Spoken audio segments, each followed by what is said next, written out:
This is Ethan, and I'm here with Dave, and together we are Dave and Ethan's 2000-inch Weird Al podcast, episode 16-inch. On this episode, we interview John Bermuda Schwartz. It's Dave and Ethan's 2000-inch Weird Al podcast. It's a podcast about Weird Al. It's Dave and Ethan's 2000-inch Weird Al podcast. Seriously, the whole podcast is about Weird It's Al. Dave and Ethan's 2000-inch Weird Al podcast. You don't have to listen, but we're glad you are. Dave and Ethan's 2000-inch Weird Al podcast. I can't get enough of that theme song by the amazing Grammy-nominated Jim Chemo West. And speaking of Jim, he's doing a solo show on Wednesday, August 28th at Square Cat Vinyl in Indianapolis, the day before Al plays in Indianapolis. And speaking of Indianapolis, all concert posters have finally been put out, all the designs. They are absolutely awesome, all 64 different designs. I don't know which is my favorite. I really don't.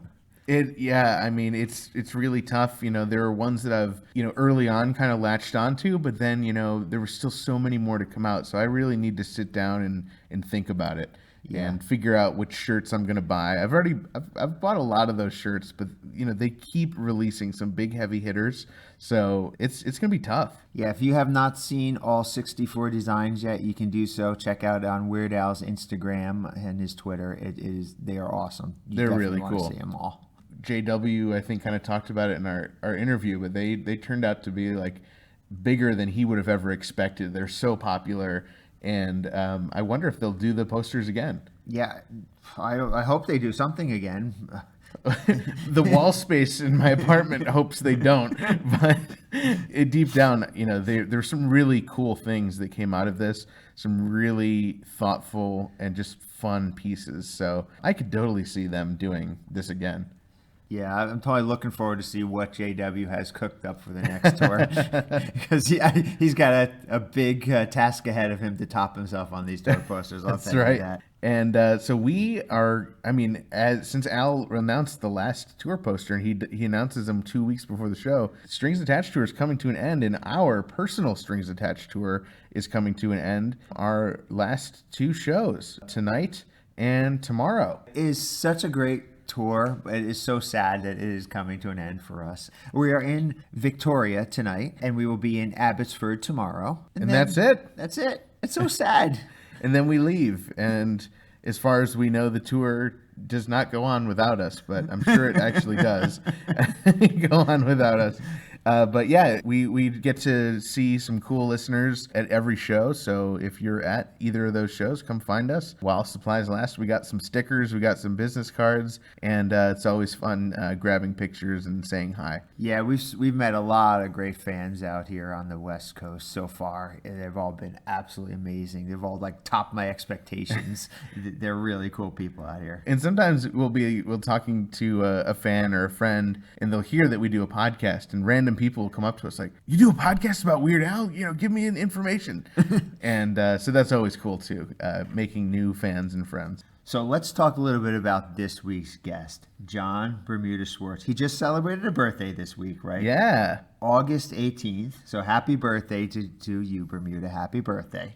What better way to celebrate Bermuda's birthday than to have him on as a guest on our podcast? Well, there is one better way, and that's the gift of a spatula. But I think we'll have to, having him on the podcast, we'll have to do. And it's not only a gift for Bermuda getting to be on such an amazing podcast, but it's a gift to our listeners, getting to hear such an insightful interview.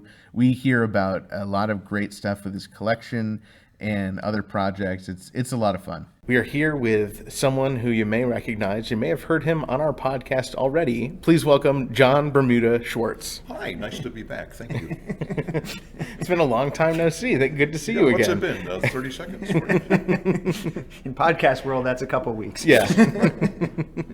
We wanted to ask you, I wanted to know a little bit about your collection. Now, you have, maybe rivaling me and Kenneth Gwinnett, the largest Weird Al collection that anybody in the world could possibly have. Is it even bigger than Al's? Yes.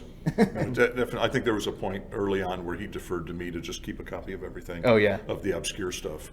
And he's obviously got some things I don't have. I got a lot of stuff he doesn't have. Yeah. But Kenneth and Dave and there's a couple of guys out there really have been diligent in finding things and that I haven't found. And I'm sort of jealous. I mean, Kenneth up in Seattle has I don't want to say exploited. He's exploited his collections somewhat. I didn't want to say that.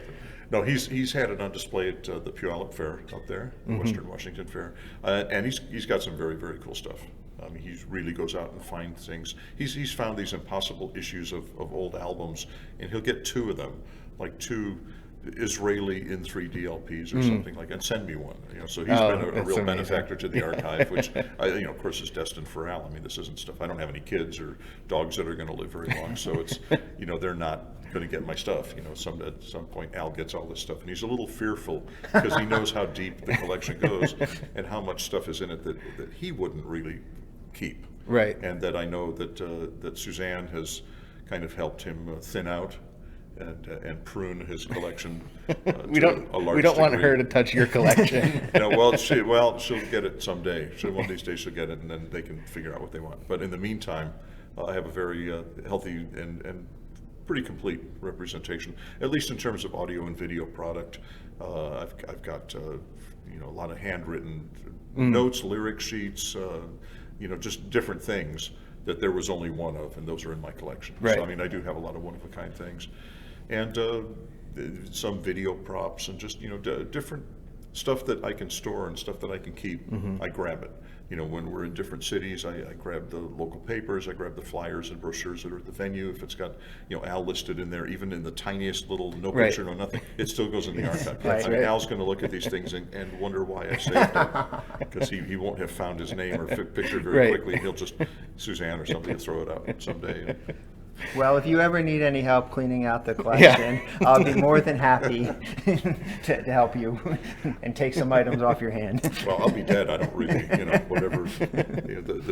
My wife will figure that out. Or your wife can get in touch with me or Al or Suzanne or anybody is more than welcome to.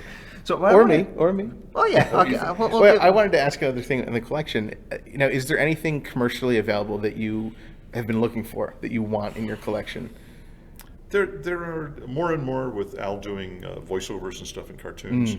There are things where I need to find those episodes and see if they've been released on a DVD, for example, or Blu-ray. And those are things, I mean, they're going to be out for a while. I don't have to track them down. They're not going to be limited edition. They won't come and go too quickly.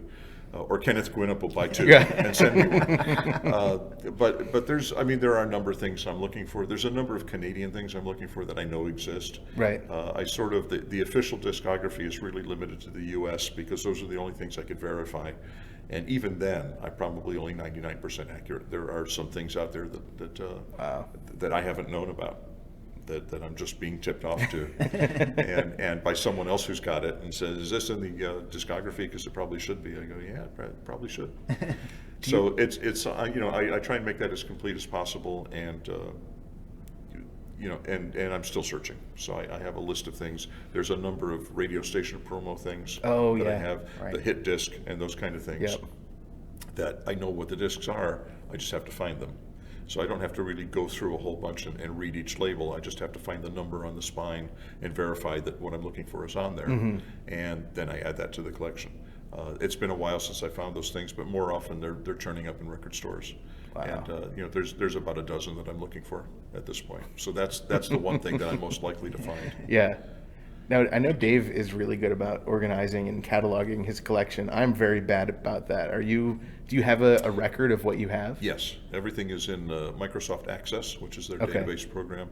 And it's just there. I haven't done anything fancy with it. It's just data. Yeah. But I have it broken down to what the title of the item it is, what it is about it that makes it be in the collection. I mean, if it's an Al album, I don't have to list that. If it's someone else's album or a compilation, I put, Eat It is on this compilation. Right. I put who the artist is, if it's appropriate. I put if it's an album, a video, or a single. I put the label it's on. I put the distributor. Wow. I put the catalog number. I put the release date, country of origin, country of manufacture. Any other notes that I need to make about that, and then there's a column that indicates, because I have merged all of my personal stuff with all of the Al stuff, whether it's just me me with Al, or just something of Al's that's in the recordings file. Okay. I call it recordings, which is a misnomer. Of course, I could change that. Right. And so I have another column, another field that tells me if it's W means it's Weird Al, B means it's Bermuda, and if there's nothing in there, that means we're in it together. Oh, cool. So it's a very, and I can sort, of course, by any. You know, I need to know all the USA, the format, Yeah. cassette, DVD, Blu-ray, LP, promo cassette, promo 45, 30, not 33, that'd be LP, 10-inch, Right. just whatever it is, and I can sort by, where are all the 45s I have from Japan. And just a couple of clicks, I can sort those out very quickly. That's so great. I'd love if you'd publish that as a book. I would read that book. It would be a very long book. Yeah. It'd be a long and intricate kind of a book. No, you know what, honestly, most of the, I mean, not in such detail, but that's what comprises the U.S. discography, except my catalog goes worldwide. Right. And the more I find out about the things I don't know about from Europe or Australia or Japan, the more I realize I can't offer that whole thing as an official discography. The U.S., I've pretty much got that nailed and gone way beyond anybody would expect it to be. And I'm sure people think it's a masterpiece. And in fact, it's probably about 99%, but that's pretty good. Yeah. That's pretty, and that's the Rounded up. discography that appears on Jeff Morris's Dr. Demento site. Okay. And a long time ago, we linked to that and just let him display that. And there's a new format that sort of matches the WeirdAl.com, the WordPress version, that kind of grayish, stark, sterile, austere version that he likes. And I did, it's a great site actually. And when we link to the discography, it goes to Jeff Morris's site. Oh, okay. So I've designed a page that sort of looks like it belongs in there. And I try and keep that updated, but there's a lot of, make sure you update Jeff on this. And so his isn't even as complete as mine.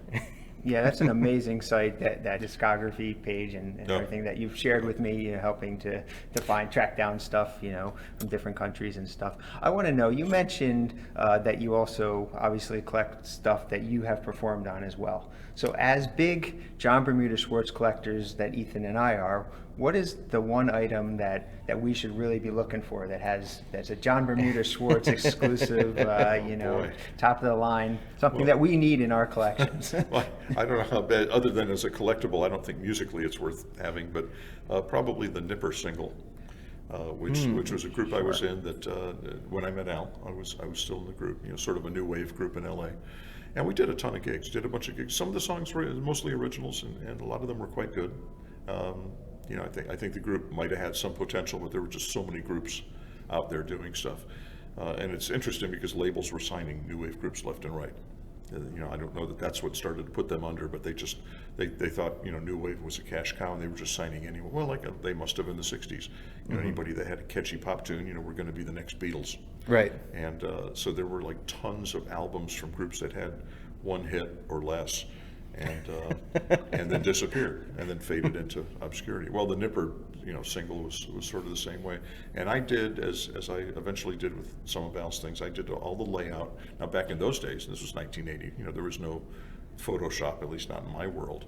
So everything was paste up, and I used a turquoise pencil, because blue wouldn't photograph under when they shot it to reproduce it. Okay. They didn't see the blue lines, but I used those to line things up, and had to, create photos, and everything, all the typeset was all the letra set, the rub-on letters. Wow. And all on a little blue line. And, interesting, there was a song called The Blue Line, but nothing to do with that. Anyway, Nipper 45, I think we made 500 of those. Oh, wow. Okay. And I have a couple left, and they're very expensive. Yeah. I can imagine. That's the hard to find Bermuda item, Okay. I think. There's a number of other CDs I've been on, though. Rip Masters. Rip is a guy I've been playing with since 1981, and I've done a number of his CDs, and I still work with him. I still play with him regularly. And that stuff's actually not that hard to find. You can go to ripmasters.com, which actually is housed under BermudaSchwartz.com, because he's too cheap. He won't spend $6 a month to pay for his own site. The CDs can be ordered from there. And there's a lot of good stuff on there. There's some CDs where I've done just about all the songs on it, and others where there's some other drummers on there. When I'm on tour, one of his favorite subs is DJ Bonebreak from X. Who's a great drummer and is very multi-talented. He does mallets, and he's very schooled. drummer. That may be him driving by right Yeah. now, wondering where his next. But when I return from tour, I go back and I work with Rip. And Cool. so there's a whole series of Rip Master CD. I've done several recordings with Ray Campy, who's a well-known Americana rockabilly bass player, and done some gigs with him as well. Mm-hmm. And there's just a handful of other things. But I think as far as most of the recorded product is going to be Rip, Ray, the lone Nipper single. That's kind of that's more the extent of what I've done apart from Al, and it's pretty small. It wouldn't take very long to put together that collection. But I would remind those who are interested that the Nipper single is very pricey, and should it come up on eBay the week after you hear this, and very rare. I think I have 2 left, so I got one for the archive, and that's kind of it. Just so you know. You could just have Dave and I arm wrestle. Or... Very, very pricey. You guys get a discount. I give you 10% off. Okay. Wow, that's great. So besides collecting your own stuff and collecting Weird Al stuff, is there any other bands or music that you do collect? Not to the extent that I do the things that I'm involved with, or the guy I'm involved with is involved with. I mean, I have an endless Beatles collection, Zappa, a lot of Who, a lot of Monkees. I mean, I have collections of known bands, but not for the sake of collecting, just because I actually like the music. Right. Actually, no, in the case of Zappa, I only like about half of what he's done. Most of the CDs I have, I go back to the LPs with him, but I replaced everything with CDs, and pretty much half of those are shrink wrapped. And they're just in the collection. Those someday will be very pricey. Along with, you get a free Nipper single with every Make a Jazz Noise Here CD. No, I don't collect just to collect. I will assemble a catalog of music that I like. So Beatles in particular. Mm-hmm. Outside of music, is there anything you collect? Drum stuff. Well, Right. Outside of audio music. Yeah. I collect and utilize drum equipment, and specifically cymbals. One, they don't take up a whole lot of room. Right, you can stack them. They nest somewhat or stack, and they also appreciate value. And someday, along with the Nipper single, did I mention the Nipper single? The aforementioned Nipper single. I see it on eBay right now. They are going to be very expensive someday as well. So that's an investment as well as a write-off. As well as I use some of them. Right. So, That's I cool. have an extremely admirable cymbals collection in drummer circles. I'm probably perhaps the second or third highest number Wow. cymbal collector that anybody can. Will you use them, or once they're in the collection, they're No, I meant mean, to there's stay some that there? are in there, and I've sampled a bunch of them. I actually stopped that at one point because it was too time consuming to deal with each of them. But I've got samples of several hundred of them. Wow. And that I've used on things. And they're there, they can certainly be used.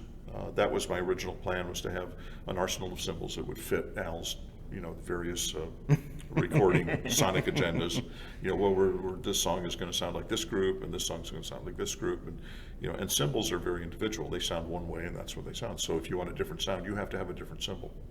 And I have a lot of different cymbals, so I can make pretty much any sound. In reality, in LA, on all my gigs, I use one small set of cymbals.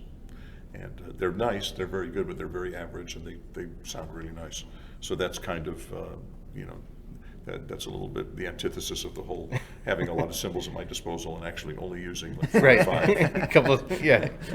But yeah, so I collect that, and also much to my wife's. She'll probably send those over to Al when I go Right. to. I don't know what these Oh, are. yeah, They're these are part of probably it. Part of the archive or something. What is the one item in all of your collections that you would never give up? We're 20. Wow. You don't have to narrow it down to one, but just is there one item that you're so really proud of, or I don't know. I mean, ultimately, someone's going to get all this stuff, so I don't know. If I had to sell everything off except one thing, yeah, I don't know. you would have a tough. I'll just decision. stay broke. Okay. It's okay. If I'm Maybe broke, the I'll Nipper just- single. Nipper single is what I was going to say. If I could get $8 or $10 for that, then it'd be great. Oh, that's too expensive. I Oh, see, wait, I you knew get it. 10% though. I knew it. Well, yeah, you get it for $7.20. Right. So I want to talk a little bit about this tour that's out, the Strings Attached tour. Is this the first time that, obviously this is the first time that Al's been playing with an orchestra in front of him, besides at the Hollywood Bowl shows? That was the first time, and that was the impetus for this tour. Have you yourself played in orchestras before? Yes, And yes. I mean, and at various levels. I mean, I was in school orchestras and, learned to follow a conductor, while reading music then. I was in marching bands. I was in other youth orchestras. And I stayed in one youth orchestra so long and so did many of the other members, that they had grown up. It became basically an alumni orchestra. It was a bunch of old folks in this youth orchestra who had just been in it for 20, 30 years. So I was in one orchestra for well over 30 years, and played with them, until I became like one of the celebrity, alumnus members. But there were a few other people in there, and there were union players in there. I mean, there were people that pursued music as a career. One of the more notorious, this was the California Junior Philharmonic Orchestra, or the Junior Philharmonic Orchestra of California, I forget which. And so one of the more notorious players in the band was Flea from Red Hot Chili Peppers. And he was like third trumpet and like last chair third trumpet. He was pretty bad. And he was in the orchestra when I was in it. And I remember him, Michael Balsari. And so Michael Balsari in the orchestra, third trumpet, last chair, became Flea. And he came back when the orchestra would do its annual concert. They would have, one section was called the Battle of the Batons, and they would have different celebrities, some well-known and some kind of Hollywood has-beens and just sort of very inside type people, would come and conduct the orchestra. Now, they hadn't actually worked with us, but we were sort of, we didn't make them look too bad. And some of them could actually conduct. Some of them knew how to, if they were if they were a dancer, maybe, let's say. Weird Al himself came and did that. Oh, wow. Once or twice. Anyway, they had, at one of our, maybe at the 70th or 75th anniversary concert, this orchestra had been around for a long time. Flea came down, and he was in a tuxedo. He looked very nice. Now, I don't recall if he was one of the contestants in the Battle of the Batons, but he came down and just sort of put in an appearance as an alumnus of the orchestra. Al was there that night. Weird Al was there. But there was another time that Weird Al did conduct, and I think he won. He won the Golden Baton, and he conducted Carmen by Bizet, and put his leg behind his head and was just going nuts. But he really conducted him, and it's like, okay, well, we're not just playing, and we're actually following him. And so that was sort of a cool thing. And then the second most notorious out of the orchestra, I guess, was me. So not too many extremely notorious people. There was someone in that orchestra, one of the violin players, I kid you not, had been in there since the beginning. As a little girl, she had been in there, or a little boy, I forget what it was. And, a little person. A small person, a very young person, just played the violin and had been in there literally since the beginning of the orchestra. Till the end. I mean, they were in their 80s, I think, by the time the orchestra sort of dissolved. They just never had the heart to kick them out. They just were like, or they weren't smart enough to leave. I mean, that happens too. Right. Sometimes you just don't know any better. And well, like I said, I'm coming up on 39 years with Al, so there you go. Oh wait, no, we get fed also. We get dinner. So with every tour, with every performance, we get a sandwich. Right. So it's your new rider. It's a good sandwich. This is not it's not some loaf of bread, make your own sandwich. No, actually, so you can make it as thick as you want. It's very good. That kind of actually ties into my next question. I wanted to ask you if you had any pre-show rituals, anything you have to do, or is there a certain way that things have to be done before a show? No. Okay. No. Next. No, there's not. We don't all get in a circle and pray or go, okay, it's going to be a great show. Okay, you guys, I want you to concentrate. I want you to focus. Yeah, nothing like you would think should happen. Yeah. We all know the drill. It's like, yeah, we'll go and do a good job and it'll be fine. No. You don't have like an extra pair of sticks like hidden under the chair, or you're just... I just go. I do it. Touch my drums for the first time at showtime, and hope everything works. Right. Somebody goes out and sets all that stuff up, and I hope it's all there and ready to go when I sit down, because it's very embarrassing. Right. If not, and with this orchestra, the way the show begins is I come in during their first piece, and have to just start playing, while they're finishing up. Fun Zone. I'll just spell it. Fine, it's Fun Zone. And we sort of come in. I come in first, And then Steve comes in, and then Jim comes in, and we finish up the song as a group. So if my stuff isn't ready, I mean, it becomes very apparent very quickly. So far, so good. So far, okay, great. We have a great crew. That's great. Now, that's interesting that you said, so you don't really practice with the orchestra before the show or anything. I mean, you've certainly rehearsed with them, have you? The way it works is, because it's extremely time consuming, as you might imagine, they have to run the whole show. Yes, they have their parts in advance, but they don't play together as a group until the day of the show. I mean, they don't actually do that. And it's with our conductor. We have two conductors. There's a father and a son, and they trade off, and I don't know why, and I don't really know when. We know like a day in advance who we're going to see. No, we know when they're going to, but they've been trading off, and they're both very, very good, and they know our show. So the conductor is working with them for the first time the day of, and if we didn't have that, we would literally have to do an entire show with the orchestra, and then do an entire show with the orchestra again. Right. We get a sandwich in between, a big sandwich. So the way it does actually work is the orchestra, there's recordings of us doing the show, and it's basically drums, Al's vocal, and some key parts, like possibly the keyboard or some other key part they might be hearing. And they hear that, and the conductor conducts them through it while that's playing. So they are essentially doing a virtual sound check. You know, we are there by way of one of our recorded shows. Wow. So they are doing the show, so they'll know what to hear. So they've got the tempos. It's our conductor, so he knows the cues, even without seeing us or looking around. It's already in his head. And he's got the cues and can guide them through what the show is going to be. Wow. And that's part of obviously they exert a lot less energy than we would. And of course, it'd be very taxing on Al's vocals to go through an entire show. Just to train an orchestra every day. So that, we weren't sure how that was going to work, and that got sorted out very quickly, much to our pleasure, which is that we don't really have to sound check. And so far, so good. I think it's working. Well, no, not because we don't like to play, but it's just, it really is a lot of extra work. And it's probably more tedious for us to play along with the orchestra than for the conductor to just deal with the orchestra. And if he needs to stop them, he can do that quickly. If you got a whole band of people up there, you know, all of a sudden it becomes a very long day for all of us. We don't always stop together. It's much better to just sort of localize it. So that's how that's working, and it's working well. So different orchestra in every city. Sometimes we'll have the same orchestra in nearby cities, like San Antonio and Austin. Shows had the same orchestra. The Little Rock show will have the same orchestra that was in Memphis with us. In Seattle, we're doing 3 shows. It'll be the same orchestra, of course.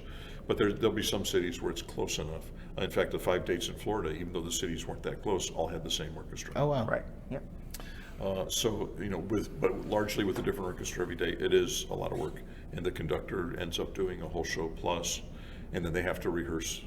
Most shows, the orchestra does 4 pieces of sort of modern contemporary stuff, John Williams, and with one mixed in with one Lalo Schifrin song from that, Peter Graves movie. Oh, I'm sorry, the Tom Cruise movie, Mission Impossible. See, I remember this TV series. The kids know the movie. Yes. And it works out very well. So we actually are getting sort of a break on this. That's great. That's nice. Compared to the last tour, the Ill-Advised Vanity Tour, where every show was different, how was that compared to what you're doing now with the orchestra? How was that different? Was it more or less difficult? Was it more or less fun? It was more or less. It was fun. It changed things up for us, as well as the audience. I mean, we delighted in the fact that, you know, the first report, you know, we came out and played all these songs, and they said, oh, this is the set list, and then it was different. And then I think after about 4 or 5 weeks, they had probably realized that they weren't going to hear anything new, and they knew which 50 or so songs were being rotated. But Al had very carefully, I mean, we had set lists for the whole tour in the very beginning. He very carefully made sure that no 2 shows were alike. Paired with doing a straight cover song in each show. It's 77 shows, 77 cover songs to be learned to play one time a piece. and that was actually quite a bit of work. And it was fun. I mean, that was a lot of fun as well. And it was fun changing things up. Right. We enjoyed that. I mean, we played a lot of songs that we had never played as a band, really. I mean, you know, there's a lot of stuff we recorded where we really didn't all play together. And a lot of things we had never played live or hadn't played live in 30 years. And so it was fun. That took a bit of rehearsal to do that. This tour is more like other tours, you know, orchestra aside, in that we have a set list, and it's we know the stuff very well, and there's a certain consistency you get in playing the same thing over and over and over I mean, it's always fresh, but you also get very good at it. Right. And you also, like on the No Frills tour, we sometimes 2 to 3 weeks would go by before we repeat a song. Some songs were kind of down on the list in terms of how often they got played.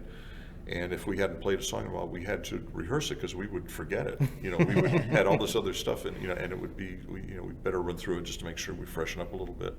And so there were some songs we never quite made it to 100%, because we just didn't do them often enough. The songs that we did a lot, Jackson Park Express, things like that, we got pretty good at pretty quickly. Other songs, if they didn't get played often enough, never quite. They were like 99%, which in Al's thing is not good enough. Right. It's got to be like 99.9%. And then It's then good enough like, for the discography, but not for. Yeah, and then it's like, okay, well, then 99.9%, that's fine. That'll be all right. They won't know the difference. They'll buy that. But 99%, no, we better go over it some more. Are there any songs that have not ever been performed live that you would like to see performed live, or have you gotten to play all your favorites? I mean, there are songs, obviously, we haven't performed live because we can't. Right. Or we would butcher them so badly, or we would have to change them so that we could play them, and then it's not the song anymore. I mean, I think that the best example of that would be like Hardware Store, which has got the vocals Right. that are so quickly sung, and it's comped together, and it's, I mean, it's not a secret that that's edited heavily. The only way to do that song would be to just change the version, slowed it down so that it can be sung, Right. and then it's not the song anymore. Right. Then it's not, I mean, it could be done, but it would have to be changed. Much like when we did Dare to Be Stupid on the No Frills tour, because we weren't running the synth track, we weren't going to try and do the straight version then. That's why that got changed. Oh, I was wondering about that.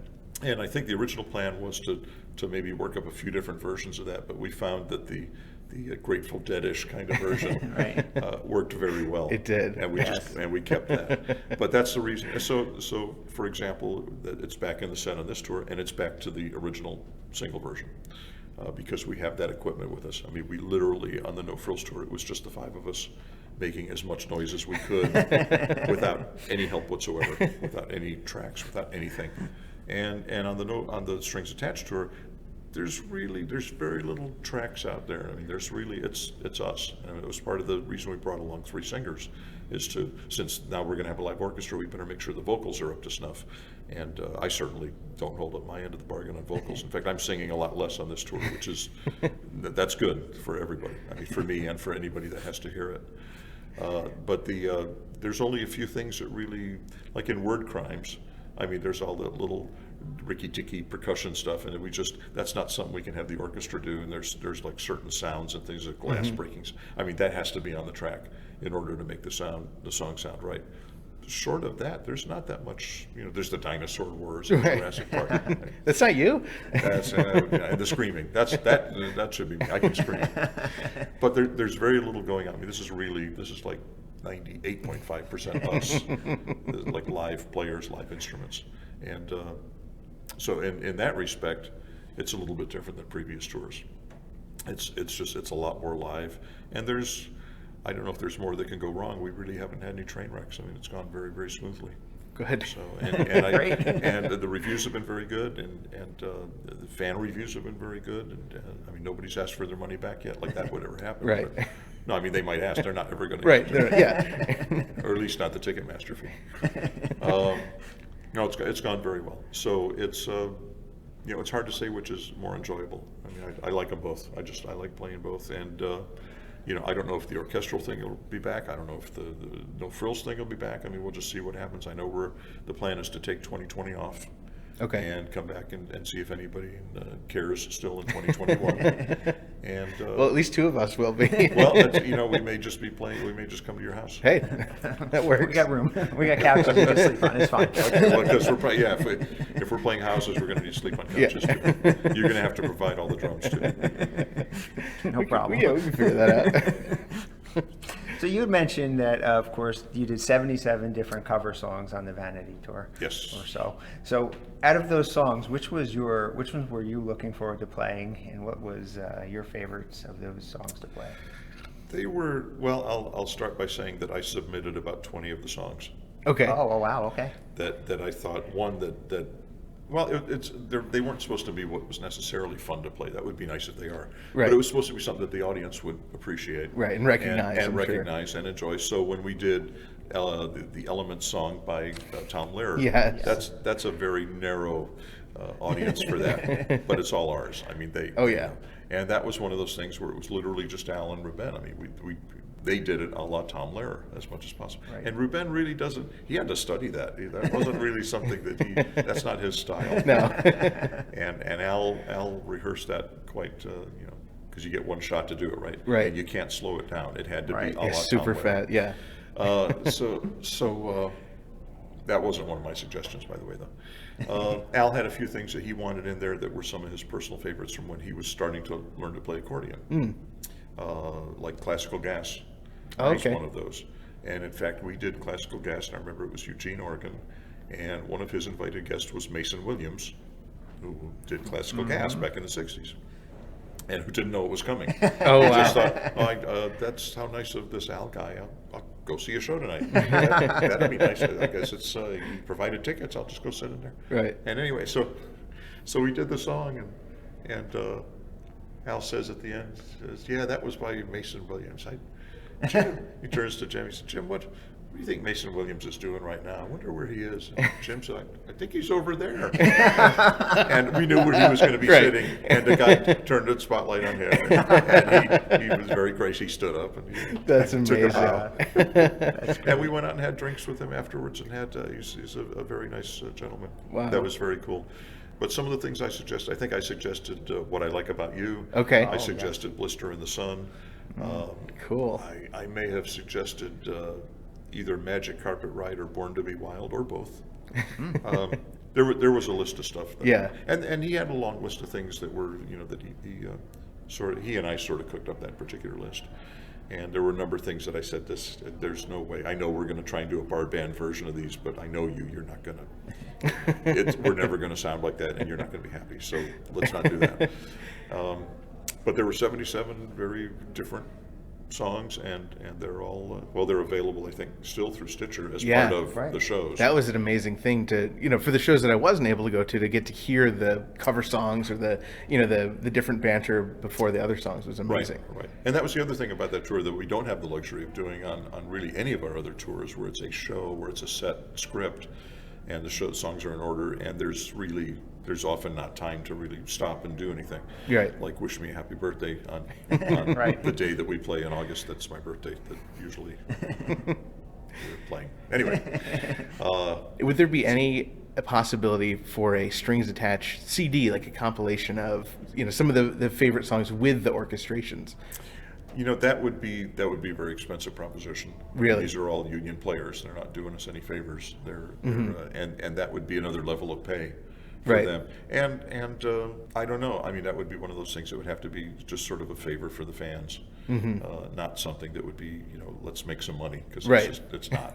That would be one of those, let's issue 5,000 CDs. Right. And Ethan and Dave will buy 27 apiece. or simply stream it. But I mean, the problem is, regardless of the manufacturer, that's the cheap part. The expensive part is paying them again for the release. Right. And because it's all strictly union. And that's a whole other animal. I mean, it was something that I had thought of was, this would make a great live video. Yeah. And you go on PBS and you hawk that, or HSN or QVC or whatever, and you go on there and you show portions of the video, and you have Al talking about it during the breaks, and you sell 100,000 of those. That would be cool. And but again, you get into major expenses. As soon as you start videoing something, we need $25,000 for this, and each of the players, it gets triple scale, and then there's all this other. Right. And it's I had brought it up, and as far as I know, there's no plans to do it. Okay. Well, I want to thank you for being a guest on our podcast. Well, thank you. And I have one special request before you go, and I'm going to put you on the spot a little bit. Drum solo? A drum solo? Actually, now I have two special requests. I didn't bring any drums. I'm sorry. Well, my special request is, one of my favorite moments is when Al stops you on stage and makes you recite Little Suck-a-Thumb. Oh, yes. And I'm wondering if putting you on the spot, if you could do that for us right now. Well, I'm not really on stage. I could. I mean, I could do it in my spare time, I guess. Okay, you want to hear it? This is. Let me preface this. This is from a book that was published in Germany. I don't know when, and it was called something Struwel Peter, which is like translates into slovenly Peter, basically like a bad little kid. And it was a book full of rhymes and sort of stories about bad things that kids do. There was a story, something about Johnny Sliderlegs. He would slide down a banister and his legs would fall off or some kind of thing. Anyway, there was one of the stories, and this is something I learned when I was 12 or 13. A friend of mine had this book, and I don't know why it stuck with me, but it's one of those things you get in your head, like you learn a song and you know every lyric, even if you haven't sung it in 10 years, it comes right back. So Al could pull that, and he has, and if he does, it would go like this. The story of Little Suck-a-Thumb. One day, Mama said, "Conrad, dear, I must go out and leave you here. But mind now, Conrad, what I say. Don't suck your thumb while I'm away. The great tall tailor always comes to little boys that suck their thumbs, and ere they dream when he's about, he takes his long sharp scissors out and cuts their thumbs clean off, and then you know they never grow back again." Mama had scarcely turned her back. The thumb was in. Alack, alack. The door flew open. In he ran, the long red-legged scissors man. Snip, snap, snip, the scissors go, and Conrad cries, "Oh, oh, oh." Snip, snap, snip, they go so fast that both his thumbs are off at last. Mama comes home, there Conrad stands, looks quite sad and shows his hands. "Ah," said Mama, "I knew he'd come. Too naughty little suck-a-thumb." Thank you. And now back to our program. Actually, if someone finds that, I wouldn't swear that that's exactly word for word, but it's that magic 99.9%. Right. Where it's like Al says, if you got one word wrong, it's fine. That's amazing. All right, that was a suck of them. And now for my drum solo. Drum solo. Okay. Wow, that was great. Great drum solo. Bermuda, thank you so much. Well, thank you. It's Thank such you a so great much. thing to have you on the podcast. Yeah, I feel like we just barely touched the surface of everything we could talk to you about. Well, we can come back to this, next week. Yeah, we'd love to have you back on the podcast sometime. And good luck at the show tonight. Oh, thank you. And we'll talk to you soon. Thank you to Bermuda. That was such a blast getting to record those interviews with you. And I'm so glad we finally got to share the second part of that amazing interview with our audience. Yeah, we've been sitting on that hoping for a really special occasion. So happy birthday, Bermuda.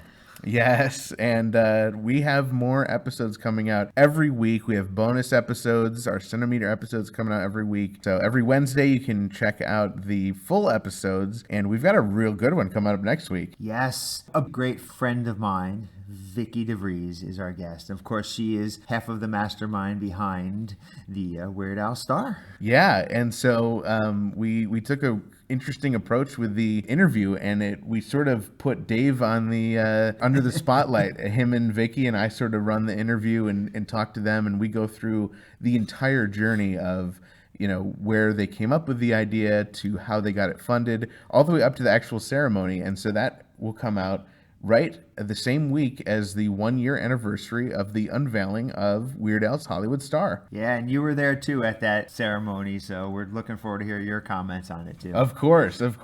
And so you can check us out, Twitter, Instagram, Facebook, and our website at 2000inch on all of those social medias, and 2000inch.com for our website. Yeah, we also have a Facebook group where you can join us, talk about all the different episodes, and don't forget, you can always call us on our special hotline. And we want to, again, thank Bermuda for the great interview, and we want to thank all of our fans and friends who check out the podcast, support us, share our stuff, tell their friends about stuff. It means so much to us. So thank you for doing that. Thanks for subscribing. If you're not happy with how you're listening to the podcast, we're on iTunes, we're on Spotify, we're on Stitcher, we're on Google, we're everywhere. So if you decide you want to get a new phone and you're afraid that you won't get to listen to our podcast anymore, do not fret. We are available everywhere.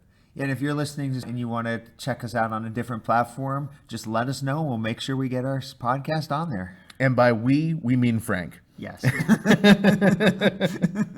So we have so many great guests coming up. Of course, Vicky next week. We're excited for her, and we're excited for the guests we have coming up after that. You're going to love them. The only way you can make sure you hear the latest Dave and Ethan's 2000-inch Weird Al podcast episode the second it drops is if you subscribe. And so many people tell us they literally listen like as soon as it's released. And so, I mean, I'm not up that early, but I'm glad that you guys are and you're enjoying it. I'm glad we make Frank wake up early and post them. Yeah, I actually was poking around. There is a way to schedule them, but don't tell Frank that. Don't tell Frank Yeah, that. don't tell Frank.